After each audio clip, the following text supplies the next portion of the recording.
그냥 물을 마시면 전염병 걸리니까. 복음을 알지 못하는 사람들은 오염된 물을 마셔요. 그리고 병에, 죄에 빠져 죽어가요. 하나님께서 우리한테 그러세요. 생수를 갖다 줘라. 생수 갖다 줘라. 생수의 강이 흐른다. 언젠가 때가 되면 하나님께서 모든 구속의 역사를 완성하실 때 모든 민족과 모든 열방과 모든 방언을, 모든 족속과 모든 방언에게 하나님께서 생수의 강이 흘러 차고 넘치게 하는 그날이 오는 거예요. 우린 그날을 사모하는 거예요. 그날을 기대하는 거고. 아멘. 주 예수여 오시옵소서. 여러분들은 그 같은 교회 역사와 하나님께서 만들어 가시는 그 도도한 하나님의 나라의 역사 가운데 여러분들은 지금 어디에 계세요? What are you doing? 아직도 바벨론에서 포로 생활하는 그런 죄악된 이스라엘 백성들처럼 사세요? 아니면 에스겔처럼 하나님께서 보내신 선지자로 파수꾼으로 여러분들 그 생수에 대해서 주위에 있는 사람들에게 선포하고 그 생수를 전달해 주세요. Where are you? 오늘도 의도했던 건 아닌데 준비했던 분들이 그렇게 생각을 했는지 모르겠지만 하나님의 마음에 대해서 많이 찬양을 했어요. 특성도 하나님의 마음이었고 하나님의 마음을 달라고. 정말 여러분 하나님의 마음을 아세요? 요만큼이라도 이해하세요.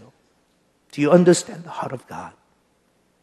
무엇이 하나님을 오늘도 슬프게 하는지, 오늘도 하나님께서 무엇 때문에 좌절하시는지, 무엇 때문에 힘들어하시는지. 하나님이 그러세요. 이 생수의 강, 이 흐르는 생수의 강. 나는 모든 민족과 열방과 방언, 족속이 여기에 와서 이 생수의 강을 마시길 원하는데 아직도 모르는 사람들이 너무나도 많다. 근데 너희들은 아직도 해변가에 서서 발목에 차는 바닷가에서 물장난하고들 있으니 나를 위해서 갈 사람이 없니? 나를 위해서 헤엄쳐서 열방에 갈 사람들 없니? 저 먼 나라에서 아직도 한 번도 복음을 들어본 적이 없는 족속과 민족들이 있는데 너희들 중에 누가 갈 사람 없니? 나를 위해서 누가 갈 사람 없니? 이사야를 부르면서 에스겔을 부르면서 하나님께서 누가 갈 사람 없니?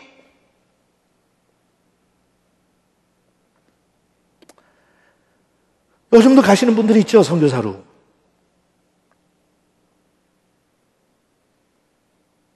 우리가 인간적으로 이렇게 놓고 볼 때는 별것도 아닌 집단인 것 같고 작은 민족들 같고 작은 족속들이고 근데 거기다 생명을 걸고 가는 분들이 있어요.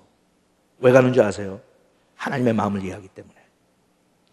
성경 번역을 전문적으로 하는 위클리프라고 하는 선교단체 있죠. 그 선교단체 활동하는 선교사님들의 이야기를 들어보면 기가 막힐 때가 많아요. 거기는 들어가가지고 다른 것보다도 성경을 번역해 주는 거예요. 왜냐하면 그들에게는 성경이 전달되지 않았으니까 성경이 있어야 하나님의 말씀을 전할 거 아니에요. 누가 와서 예수를 전하기 전에 우선 성경이 있어야 되니까 복음을 전하와서 제일 먼저 해야 되는 작업이 성경 번역이거든요. 근데 그 위클리프에서 선교하시는 분들 보면 어떤 분들은 300명밖에 되지 않는 족속한테 가요. 300명. 그들의 고유한 방언이 있어요. 언어가. 그럼 들어가서 그 언어를 배워야 돼요. 자기도 모르는 언어를 배워요. 언어를 배우면 거기서 글자를 만들어줘야 돼요. 왜냐하면 무식해서 글자가 없으니까. 그 글자를 만들어줘요. 알파벳도 만들어주고. 그래서 그걸 가르쳐가지고 언어를 가르쳐줘요, 그 사람들에게. 그리고 성경을 번역하는 작업을 시작을 해요. 보통 30년씩 걸려요. 300명을 위해서. 대개 위클리프에서 그렇게 선교사로 나가는 분들은 언어학을 전공을 한 분들을 대부분 내보내요. 그러니까 대학원에서 박사학위 내지 석사학위 다 한 사람들이에요. 그 수많은 공부를, 그 엄청난 시간을 300명을 위해서 바치는 거예요. 힘든 학부도, 힘든 석사과정도, 힘든 박사과정도. 무엇 때문에 하느냐고, 명예 때문에 하느냐고, 언제 훌륭한, 좋은, 명예스러운 교수 자리라도 하나 날 것 같아서? 아니요. 300명을 위해서 가요. 젊은 부부가 아이들 데리고 들어가요. 정글에서 아이들 낳아요. 정글에서 아이들 키워요. 왜?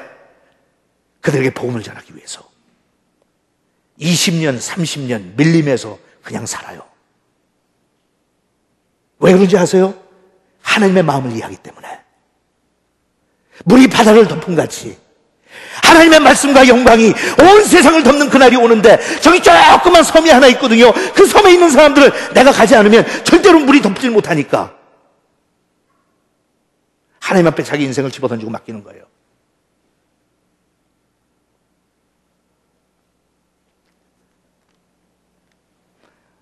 그렇게 해놓고 강이 흐르기 시작하니까 그다음부터 일어나는 역사를 보세요. 그것이 하나님께서 하는 역사예요. 다음으로 그는 나를 데리고 강변으로 갔다. 7절에요. 내가 그곳에 가서 보니 양쪽 강변에 많은 나무들이 있었다. 벌써 여러분들이 느껴요? 사막 지방에 물이 없는데 나무가 있을 수 없어요. 풀포기도 없어요. 여러분 한번 사막지대 가보세요. 이틀을 운전을 가도 새파란 풀포기 보기 힘들어요. 그런데 강이 생겼어요.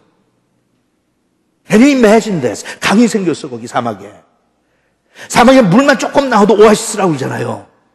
근데 강이 흐르는데 사람이 잠길 정도로 깊은 강이 흐르기 시작해. 강이 흐르니까 생명이 솟아나요.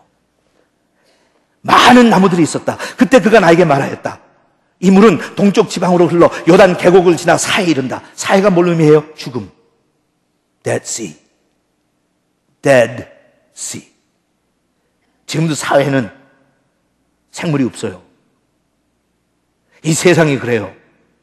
죄로 오염되어 있는 이 지옥 같은 이 세상에는 복음을 떠나서는 생명이 없어요. 살아있는 것 같지만 다 죽었어요.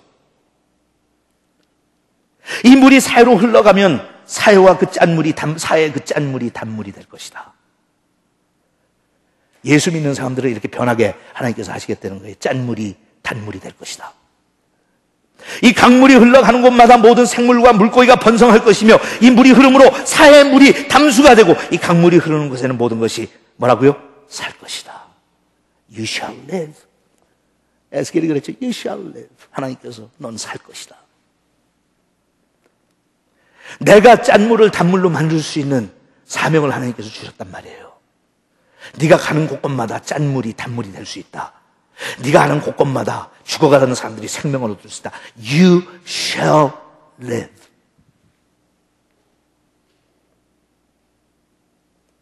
그 해안에는 어부들이 있을 것이며 엔게디부터 엔앵글라임까지 어부들이 그물을 펴서 말리는 곳이 될 것이다. 그리고 그곳에도 지중해에 있는 고기와 같은 많은 종류의 고기들이 있을 것이다. 그러나 그 해변의 늪과 습지는 회복되지 못하고 소금의 원천으로 남게 될 것이다. 그리고 그 강의 좌우측 기슭에는 모든 종류의 과일나무가 자랄 것이며 그 잎이 시들거나 열매가 맺히지 않는 일이 없고 달마다 싱싱한 과일을 맺을 것이다. 그리고 그 강물이 이것은 그 강물이 성소에서부터 흘러내리기 때문이다. 그리고 그 과일은 다 먹을 수 있는 것들이며 그 잎은 약초로 쓰일 것이다.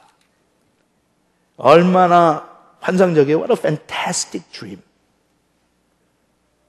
쓸모없고 다 죽어갔던 나를 말라 비틀어져가는 한 줌의 풀포기와 같은 나를 하나님께서는 약초로 쓰시겠대요. 세상을 치유하라고. 내가 널 약초로 쓰겠다. 성소에서부터 강이 흘러내리기 때문에. 나같이 아무 열매가 없는 인생을 살았던 보잘것없는 사람에게 하나님께서 열매가 풍성할 것이다. 수많은 사람들이 너한테 찾아와서 축복을 누릴 것이다. 왜? 열매가 있기 때문에. 하나님이 원하시는 거예요. 우리를 향하신 하나님의 뜻이에요. 그리고 나서 하나님께서 그 다음에 48장에 나온 것은 들어가지고 땅을 분배하는 것에 대해서 얘기하세요. 땅을 분배, 땅 나눠주마. 항상 하나님께서는 들어가면 그 소망을 주세요. 땅을 나눠주시겠다고. 공정하게 나눠주시겠다고. 공정하게 나눠주시겠다고. 우리도 하늘나라 들어가면 하나님께서 우리에게 상급을 주신다고 했어요. 공정하게 주신다고. 받은 대로 얼마큼 충성했느냐에 따라서 공정하게 주신다. 제가 자주 여러분들에게 말씀드리지만 전 처음 예수 믿고 젊었을 때 하늘나라 들어가서 상급 받는다는 개념 자체가 우습다고 생각을 했어요. 뭐 거기까지 가가지고 키를 재는 것도 아니고 상급을 주고받고 받는 건 뭐고 안 받는 건 뭐고. 근데 제가 목회하고 인생 살다 보니까 아니요, 상급은 꼭 있어야 돼요.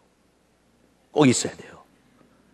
좀 전에 제가 얘기한 것처럼 그렇게 인생을 다 버리고 주님을 위해서 30년 동안 밀림에 들어가서 자기 자식들까지 희생하면서 살았던 그분들하고 나하고 똑같이 취급을 해요. 안 되죠. 제가 안 된다고 그럴 거예요. 하나님 그러시면 안 됩니다. 절대로 안 됩니다. 요한계시록에도 하나님께서 그 전에 순교자들의 피는 그들의 눈물은 내가 잊지 않는다. 뻔뻔스럽게 예수를 믿는다고 하면서